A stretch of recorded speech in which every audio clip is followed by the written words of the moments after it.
"Where's your wife?" That's how my brother opened the call. I glanced at the wall clock. 8:42 p.m. "She's on a business trip," I said. "New York, until Sunday." Silence. Then came his voice, flat, careful. "She's at my hotel, Adam, in Hawaii, room 509. She's not alone." I didn't breathe. He added, "She's using your ATM card." It took me a full minute to speak. I wasn't shocked, not really, just quiet. "Keep an eye on them," I said, "and don't let her know you called." We met at a summer barbecue 11 years ago. She wore red, laughed too loud, kissed me before we exchanged names. I thought I found fire. We got married 6 months later. She liked fast things, cars, decisions, people. She said I was her anchor. But eventually, she started drifting. Anchors don't matter when someone wants to float. The signs came slow. Business trips got longer. She started hiding her phone under her pillow. Bank statements stopped making sense.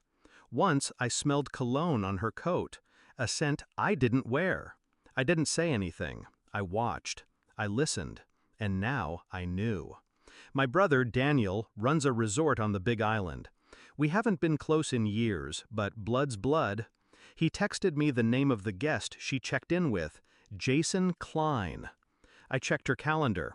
She had an investor meeting listed, of course. I didn't rage. I didn't cry. I opened my laptop. First, I froze the joint accounts. Left enough for food and cab fare, just enough to sting. Next, I called Daniel. "I need her distracted. Can you upgrade her room? To the presidential suite?" "Exactly. Give her champagne. Tell her it's on the house." He caught on. "You're going to trap her?" I smiled. "No, I'm going to expose her." I booked a last-minute flight, landed in Kona just after sunrise, rented a car, drove straight to the resort. Room 509 overlooked the ocean. I didn't knock. I had Daniel unlock the suite's private surveillance system, hidden cameras, audio, everything streamed to my phone. She was wearing a silk robe I bought her for our anniversary. Jason was shirtless, drinking from a bottle of wine I paid for. She laughed, head thrown back, carefree, like I never existed. She said something about finally being free. I watched from the hotel's bar, quiet, cold. Then I made my move. I had a small packet with me, printed copies of bank statements, photos, hotel records, a copy of the prenup she forgot she signed, infidelity clause highlighted. I slipped it into an envelope, handed it to Daniel. "Have the concierge deliver this to her at breakfast." He raised an eyebrow. "You sure you don't want to confront her in person?" "No," I said. "She'll bury herself just fine." The fallout began fast. 8:17 a.m. She opened the envelope. 8:20 a.m. Jason started yelling. 8:25 a.m. He left the room, slamming doors. And at 8:32 a.m., my phone rang. I didn't answer. She called again. And again. 54 missed calls. Texts flooded in. "I can explain. Please pick up. It's not what it looks like." Then came the rage. "How dare you freeze my accounts? I'm stranded. This is abuse." She should have read the fine print. I walked into the hotel lobby at noon, calm, composed. She was there, disheveled, pale, alone. She ran to me. "Adam." I held up a hand. No words, just a look. She stopped, just like that. I walked past her, sat at the outdoor cafe. She followed.